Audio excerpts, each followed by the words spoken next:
Hello दोस्तों, हमारी आज की कहानी आप सबको सोचने पे मजबूर कर देगी। एक साधारण गरीब आदमी जो रास्ते पर कपड़े बेचकर अपनी रोजी रोटी बड़ी ही मुश्किल से जुटाता था, वो रोजाना बिना टाले अपने पास वाले मंदिर में भी जाता था। मंदिर की साफ सफाई करता और नित्य नेम से भगवान से प्रार्थना करता कि हे भगवान, मुझे ढेर सारा धन दे दो। उसको इस तरह से रोज रोज आते देख के भगवान भी एक बार उसको दर्शन के देने के लिए विवश हो गए।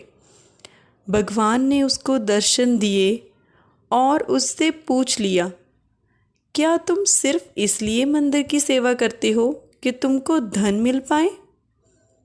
आदमी ने बड़ी ही सरलता से और ईमानदारी से जवाब दिया, हाँ भगवान, यही तो एक कारण है कि मैं यहाँ रोज आता हूँ, क्योंकि मैं बहुत गरीब हूँ और गरीबी की वजह से ना मैं अपनी इच्छा पूरी कर पाता हूँ और ना ही अपने घर वालों की।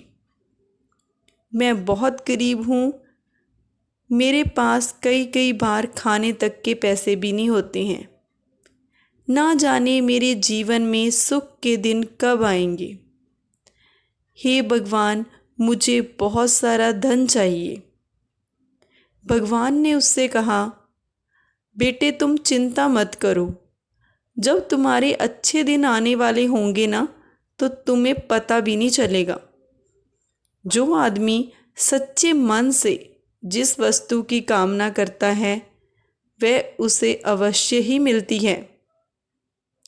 इतना बोलने के बाद भगवान अंतर्ध्यान हो गए और वह आदमी भी वहाँ से चला गया और वह आदमी अपने दैनिक काम पर लग गया। वो रोज की तरह वैसे ही अपना नित्य करता, रोज की तरह ही कपड़े बेचने जाता और रोज की तरह ही वो मंदिर में जाकर मंदिर की साफ सफाई भी करता। कुछ ही दिनों बाद उसकी परिस्थितियां बदलने लगी। उसके कपड़े पहले से बहुत ज़्यादा बिकने लगे। धीरे धीरे उसने अपनी खुद की एक दुकान भी खोल ली। कितना परिवर्तन हुआ उसकी ज़िंदगी में और उसे इस बात का पता भी ना चला। उसे पता भी ना चला कि कैसे उसकी वो दुकान शहर में काफ़ी ज़्यादा मशहूर हो गई और वो काफ़ी पैसे वाला बन गया। और अब वो आदमी बहुत ज़्यादा व्यस्त रहने लगा, क्योंकि उस आदमी का काम बढ़ गया। जब हमारा काम बढ़ जाता है तो हम उसी काम को और बढ़ाने के लालच में व्यस्त रहने लग जाते हैं और अपने बाकी के कामों पे ध्यान नहीं दे पाते।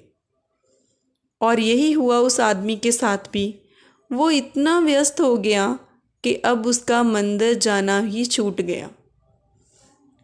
कई सालों बाद जब वह आदमी बूढ़ा हो गया, तब अचानक एक दिन मंदिर आकर साफ सफाई करने लगा। भगवान फिर से उसके सामने प्रकट हुए और उसे दर्शन दिए और भगवान ने उससे पूछा,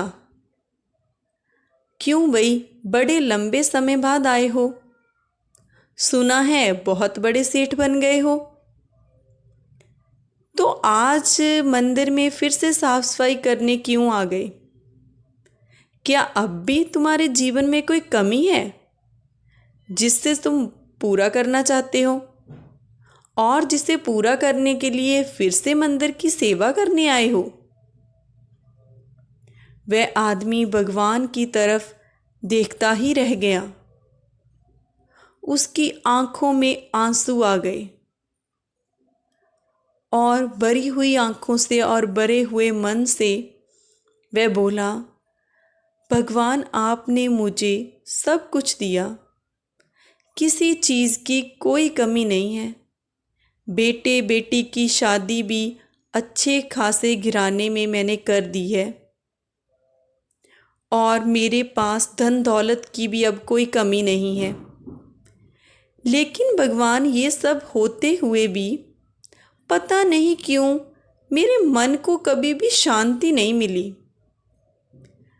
हमेशा से मेरा मन करता रहा कि मैं मंदिर में आकर सेवा करूं, मंदिर की साफ सफाई करूं, वही अपना पुराना नित्य नेम करूं।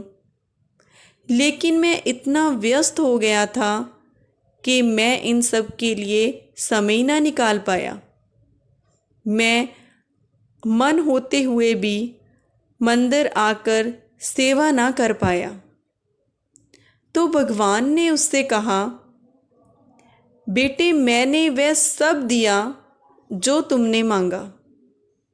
रही बात मन की शांति की, तो वह तो तुमने कभी मांगी ही नहीं।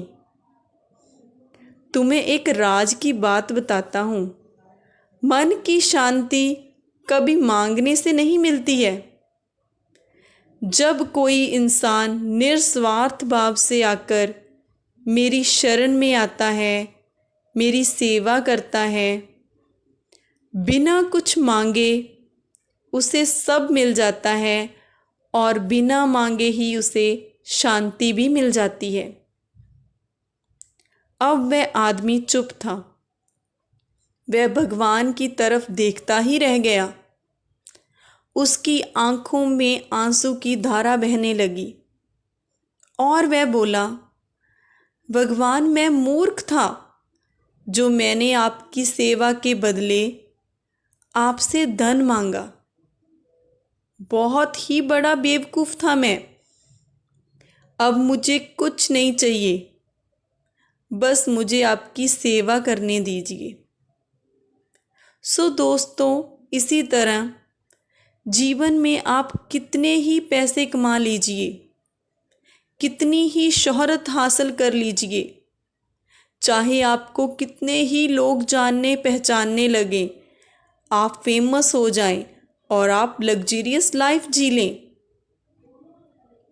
लेकिन ये सब कुछ भी मायने नहीं रखेगा अगर आपके मन को शांति ही नहीं मिलेगी।